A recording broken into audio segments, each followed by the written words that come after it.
After spending a few minutes hugging each other, Ronnie Ann finally released her boyfriend. I know Lynn said she broke your arm, but I didn't expect this. It's not that bad, Ronnie Ann, Lincoln replied, trying to calm her. Not that bad, she whispered. Not that bad? Look at yourself, Lamo. You have bandages all over your head and chest, some of your teeth are gone, and there is even a tube connected to God knows what down there. The Hispanic girl shouted, making the white-haired boy wince. I swear if I see any of your so-called sisters, I'm going to... Grrr! I'm just so angry right now. I can't even think of a proper death threat. She slammed her fist on the bed, causing the boy to jump a little. Her breathing was heavy, trying to vent out the overwhelming amount of frustration that she was caged within. Lincoln looked at his distressed girlfriend in worry. He was used to her being angry, but not if her level of aggression was up to 11. However, he was indifferent to the threats she was making to his sisters. Part of him felt that he deserved such a retribution, but the kinder side of him wished they didn't have to face Ronnie Ann's wrath. To further complicate this, when he had heard this just as much as his sister's selfishness hurt him, the more he thought about it, and the more he felt the migraine coming on. The white-haired boy shook his head to be rid of such thoughts. Ronnie Ann was still in range. He indeed snapped her out of the little episode. Ronnie Ann? The tomboy didn't respond. Ronnie Ann, look at me. Still no response. Please. He was practically begging at this point. Finally, the brunette had turned her head, still holding on to the glare. I know you're mad right now, but I'm just not sure if more violence is going to solve anything. From what I've heard, my parents are already on top of everything. I don't think they would like another one of their kids visiting the ER, he explained, hoping the reason would soothe her.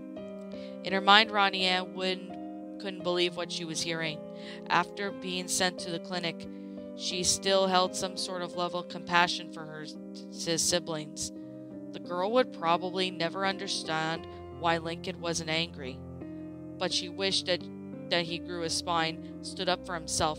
Ironically, this was one of his traits that she oddly found attractive, and it would still give him a second chance to be together. He still would have easily told her off the first time she met him, in front of his house, but instead he kissed her. Ironically, after his sisters convinced him she liked him. She still felt bad for punching him in the face for it. Then, before they officially started dating in secret, the day he insulted her at school and later at John Juan's French-Mex buffet, he never really didn't mean to cause her harm. The boy was just put on the spot for his friends and panicked. After all, he did get some enjoyment, making it seem like she dumped him on the very next day, just to prevent any further teasing. The tomboy sighed, returning to her mellow state. I'm sorry, Lincoln. It's just that I wish I could have been there. If I was, I could have been able to at least do something. Instead, I was at home playing some stupid video game. The boy then placed his hand on her arm, giving her a small smile. It's okay, Ronnie Ann. You didn't know what was going on. Speaking of which, what did you find out? And how did you find out? Bobby told me everything, and I ended up telling Clyde, so don't be surprised if he shows up. Does anyone else know? He asked. Well, your mom asked the principal to spread the word, and that you'll be out of school for a while. Lincoln wasn't so surprised at this. His teachers would have wound up asking the same question. However, something didn't seem right. The boy replied the last sentence Ronnie Ann said in his mind. Wait, did you get sent to the principal's office? Ronnie Ann slowly nodded. I got in a fight with Lynn. Both of us are suspended for a few days. She smiled sheepishly, showing that she was missing a tooth. The boy started to laugh. What's so funny? You look kinda cute with your missing tooth. Lincoln chuckled, before giving a small cough. You dork. She playfully punched his good arm. Someone knocked on the door. Turning their heads, Miss Santiago poked her head in. Hi, Ja. I know you want to spend more time with your friend, but Mommy needs to head back to work. Dang it, Ronnie Ann muttered. Promise you'll visit again? Lincoln asked his girlfriend. You can bet on it. Leaning up, Ronnie Ann pecked him a kiss on the lips, before departing with her mother, leaving a very flushed Lincoln loud. Lynn sat on one of the chairs of the waiting room, her head propped up with one arm. She was bored out of her mind, and her patience was beginning to run dry. In any other circumstances, the sports fanatic wasn't around to sit around for anything. If she wanted something done, she would have just done it without much thought behind it. As a result, the time had proven to her that you can't always get what you want immediately, such as in the case when she had to wait behind a long lineup in the ladies' room at a rest stop. Given the lines to the bathroom were in common in the Loud House, you'd think she'd be used to it. But unfortunately for Lynn, she just had to drink a extra large soda. The only difference between then and now was that she didn't need to pee. Ronnie Ann was peeking at her little brother, and Lynn had to respect her mother's wish to avoid another confrontation. Thankfully, she wouldn't have to wait much longer. A set of footsteps echoed throughout the hall, causing the jock to glance over at the sound. Seeing her mother approaching, Lynn sat straight up. "Okay, Miss Santiago, Ronnie Ann just left. You ready to see your brother?" Rita asked. Lynn gave a nod before following. As they approached Lincoln's room, the 13-year-old couldn't help but feel nervous. No doubt Lincoln would be upset with her, along with the rest of her 8 of her siblings. What if even after she apologized, did he forgive her? What if he refused to speak with her? The girl braced herself for the possibility. "I'm not a bully. I'm not a bully." Lynn played this line in her head repeatedly. Even if she didn't want her around, she still wanted him to know that she felt horrible for her actions against him. Rita knocked on the door upon arrival. "Lincoln, you have another visitor," she said calmly, for Lynn was less than calm. Taking a deep breath, Lynn tried to relax her body. "Okay, here goes nothing. Just go in, let him know how bad you feel, and try to make up to him," she thought to herself. Once the door fully opened, Lynn stepped through, coming in within a full sight of her brother. Like Ronnie Ann, the jock was surprised the amount of bandages covered the boy. Even if she got a full description from her father about his injuries, it pained her to see them for herself. The jock caused a look filled with guilt and cast a thorn over her brother's left arm, wishing to have never been brought up such pain to him. But what Lynn didn't know was that her inner turmoil was just brewing in the middle of the child. The second Lynn came in with his sight, the time that seemed to slow and crawl around Lincoln. His mouth was dry, pupils retracted, knots formed in his stomach, and a tickling of the clock on the wall suddenly began to make itself known. His heart was spiked up for a brief moment, showing even the heart monitor, but this went unnoticed by everyone else. All of the room's occupants felt it left a shiver down their spines, as the tension made their blood flow down. Why is she here? Lincoln thought to himself. Did Lynn just arrive to mock him, or worse, finish what his sister started? Hey, bro, Lynn said uneasily. Hey, Lincoln replied. Lynn looked over at her mother for encouragement, who gestured her to keep going. She took a deep breath and slowly approached him. Lincoln, I'm really, really sorry about putting you here. I really should have recognized that you were in pain and wanted us to stop. Instead, we just keep hitting you, taking our own frustration out on the only brother we have in a lifetime. By now, she was halfway towards his bed, fresh tears beginning to form in her eyes. Unbeknownst to them, the heart monitor started to beat faster.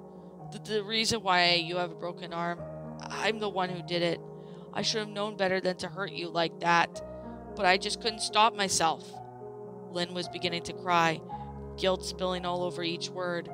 Memories of past sparring matches and the occasional threat of pummeling came to her mind. With each step she took, the frequency of the beeps increased, yet the jock still hadn't noticed it. I promised myself that I always would protect you. Yet, how can I even call myself your sister when all I do is take advantage of you? I'm no better than the stupid bully, and if you ever think that of me, you have every right to feel that way. Lynn sniffled. She finally reached the bed, gripping the ledge softly.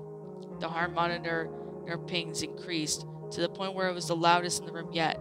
Rita and Lily soon took notice, seeing how this occurred when Lincoln tried, unsuccessfully, to get some rest.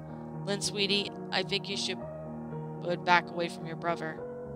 Lynn didn't hear her. She just stared at the floor, watching her tears drop from her chin. "I just wanted you to know that I want to make it up to you. You'll be out of here at some point, and all I want to do is spend all the time I have being a real sister, not an idiot I have been up until now." All as she finished, she finally heard the monitor, casting a confused glance at it. Unfortunately, while Lynn was pouring her heart out, Lincoln was stuck in a state of everlasting fear. Her sister's pleas fell on deaf ears. His mind racing as Lynn got closer to him. His heart rate skyrocketed, while subconsciously moved as much as he could on the opposite side of the bed. He wanted to run away. He really did. He hated how he still couldn't get out of the bed without hurting himself. Memories of the constant abuse he took from her flooded her mind. As soon one of his nightmares came forth, the boy remembered it very clear as day. Lynn had apologized, even hugging him out of remorse, but this proved to be a hoax. When Lynn hugged him, she tightened her grip to the point where he couldn't breathe. He begged her to let him go, but all he got in return was the scariest evil grin he could imagine. The jock just kept hugging him tighter and tighter until his spine and ribs finally gave out from the pressure. When Lynn was right next to the bed, his heart was practically ready to jump out of his chest and run for the hills. He didn't know what Lynn was going to do next, but when he finally heard her, "You okay, bro?" Lynn asked, generally worried. Lincoln could have swore she even looked like she wanted to hug him right now. "No, not this time. Not this again." That thought went through the boy's mind like a freight train. Lynn gave him some space. "He's still shaky about everything," Rita told her. While the 13-year-old was distracted, Lincoln quietly reached over to the small desk next to his bed. On it was his lunch tray, now empty and messy from his earlier feeding. He gripped tightly on his hand. Lynn then looked at her mother for a brief second, and as she spoke, she then turned around her brother again, and she wished she took Rita's advice immediately. That was when Lynn had heard her vision went for a moment. While something was colliding with her face, the impact nearly flooded her. She had managed to put her hands just in time to stop her face from being slammed into a tile. Her cheeks stung, fresh blood pouring out of her mouth due to the gauze sponges being knocked out. During the look back in great surprise, Lynn saw Lincoln breathing heavily with a plastic lunch tray in his hand. The tray left was broken in half after being used as a weapon. "Lincoln?" Lynn managed to say. "Just stay away from me, Lynn. I don't want to have to hurt you again," Lincoln told her, the fear present in his voice. It only seemed by now the boy was aware of his uneven breaths. Lynn just sat there for a few moments. She brought a hand to her mouth, realized that she was bleeding again. Looking down at her hand and Lincoln, it dawned on her what happened, and that made Lincoln made his choice. He wasn't upset. He hated her. The single thought made tears run down Lynn's face before she bolted out of the room, down the hall with her soft sobs echoing throughout the hall. Lynn and Rita and Lily just stood there, mouths on agape of what just transpired. The mother knew Lincoln would get uncomfortable around his sisters, but this was completely unlike anything she had ever imagined. Lincoln had laid back on his bed, dropping the broken tray as he did so. His heavy breaths and his heart monitor decreasing pain sign that he was trying to calm himself normally. She would have been angry with him for lashing out in such a way to his sister when she was trying to apologize, but the Maharaj had a feeling that something else was wrong. Rita didn't have time to dwell on this fact, and she needed to track down her distraught daughter. Lynn Sr. had panted against the wall of Van Zilla. He spent much of the day moving his daughter's prized possessions into storage room in a big enough to fit it all. And what hadn't realized all the heavy it was, he would have asked for assistance, but no one around besides the deck clerk. He had stared and locked the door in regret. All those items made by his children stands out amongst each other, and everything else, though Lynn had to be honest with himself, with if his daughters had a bad habit of getting too much of everything. For example, Luna's speakers, the heaviest of all the stuff to be moved, could have been heard in the whole house within 2 of them. Yet she had about 20 of them, the Parach noted. Luann's props were also numerous, although they were supposed to deserve a pass since comedy is practically hard to master. You could say the same for Lola and Lynn Jr. The former was well known as a beauty pageant winner, and the latter played dozens of sports. However, Lynn Sr. did agree that Lana got too many reptiles. The father of 11 heard his phone ring in the car. Opening the caller ID, he saw that it was his wife. "Hey, honey." "Hey, Lynn, I need you to come pick us all up at the hospital." "Something happened?" "Yeah, I think it's best if I tell you when you get here," Rita told him. "All right, honey, I'll be there just as soon as I finish move everything into storage." He put the keys in the ignition and tried to start the van up. The engine choked out. It wouldn't fully start. "Oh, come on!" He turned the key the third time. The machine whined as the ancient engine finally spun back to life. Lynn Sr. sighed. He liked Vanzilla as he really did. After all, it had been passed down from his dad and his grandfather. One day he hoped to pass it on to Lincoln. Now that he thought about it, the car was roughly 40 years old, and its age showed every day. The fact that almost every week the van broke down, well, someone was trying to use it. "Maybe it's time I get a new van," he muttered. Thankfully, the van kept its act together during the whole trip. When he got to the hospital, Rita and Lily were waiting along with Lynn Jr. The father was surprised to see Lynn, as well as the fact that she appeared somewhat hurt physically and broken emotionally. Rita strapped Lily into her baby seat, with the jock climbing in soon after. Lynn Jr. brought her knees up to her face and continued to cry in silence. Lily looked at her sister in worry, even taking her pacifier out of her mouth and offering it to the sports fanatic. Instead, she got no response and slowly popped it back in. "So what happened?" Lynn Sr. asked his wife, strapped in herself. "For starters, Lynn Jr. got attacked by Ronnie Ann, and they're both suspended until Friday." "She's one of Lincoln's friends, right?" "Yeah, Lynn had some of her teeth knocked out, so I brought her with me to the hospital. She wanted to make amends with Lincoln, but it didn't go well at all." "What do you mean?" the father asked. He smacked her with his food tray at Lynn. She was apologizing to him, and he got uncomfortable when she got close to him, and just took his tray and hit her in the face. Now Junior thinks her brother hates her.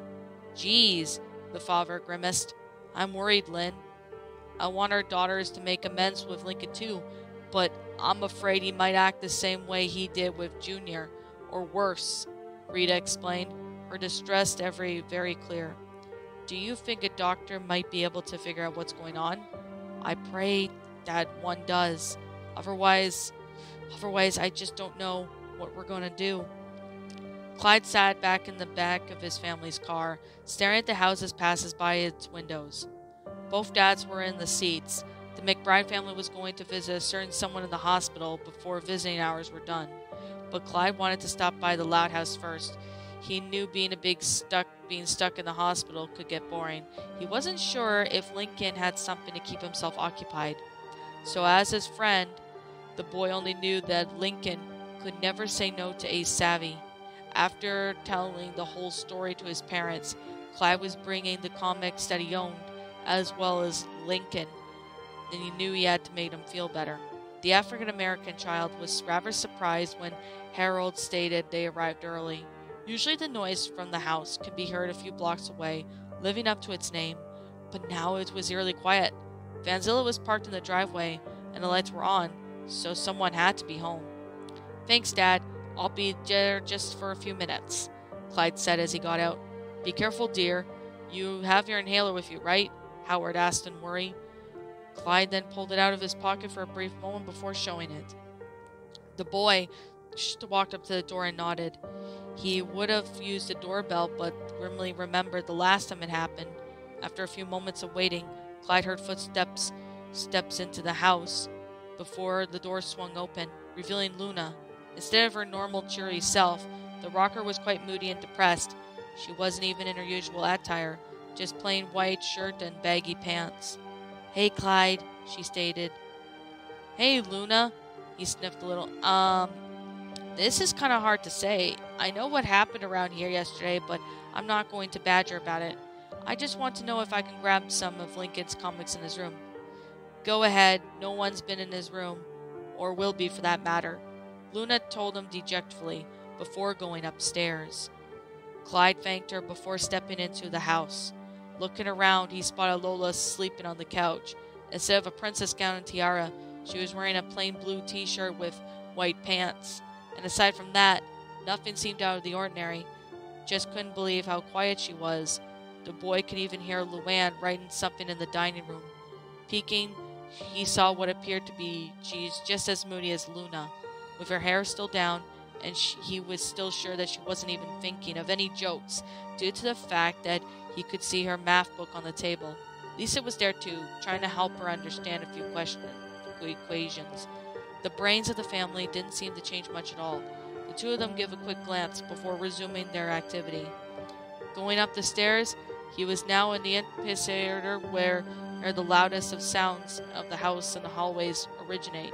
But now it was so quiet, it felt like a ghost town. It actually unnerved Clyde a bit. Looking around the hall, Lori and Lenny's room was closed, although Luna and Luann's door was slightly ajar. He peeked in and noticed a lack of music equipment and speakers. He also never realized how big the room actually was. It was just kind of crammed in with large speakers, and Luann's props scattered throughout the place. Luna was in her bunk, earphones plugged in as she turned out everything around her, listening to a song that Clyde couldn't make out. Quietly placing the door back into its position, he walked towards Lincoln's room, taking a note of the other rooms when he could. Lynn and Lucy's room was closed, although he heard someone crying behind the door. The twins' room, Clyde immediately noticed the lack of exotic reptiles, and a heartbroken Lana sitting on the bed with her photo in hands. On Lola's side, a plastic had been taped around the mirrors that hung on the walls. Either that was their parents' doing, or the princess's own was up for debate. In Lisa and Lily's room, the light was off, though the door was slightly open ajar. Lily was asleep in her crib, but Clyde could see that Lisa's extended chemistry set was gone, as if it had never been there in the first place. Man, talk about epic grounding, the boy muttered to himself. Upon reaching the converted lion closet, Clyde slowly turned the door and turned on the light. Nothing had changed when he last walked in there. A bed was a little messy, some clothes were there and there, a few scrapes of trash on the floor, and Lincoln's computer sat on the desk. Next to the laptop, stacked neatly on the pile, was plastic freezer bags that the white hair boy's collection of Ace Savvy comics. Still fresh. Definitely Lincoln style, Clyde noted, grabbing the bag before making his way down the stairs. He bid his sisters goodbye before exiting. Harold noted and looked back at his son's face, and he stepped out into the car. You alright, Clyde? Something happened? No, I'm fine. Everything seems so different now. They might have to call the loud house the quiet house. Luann would approve of that joke.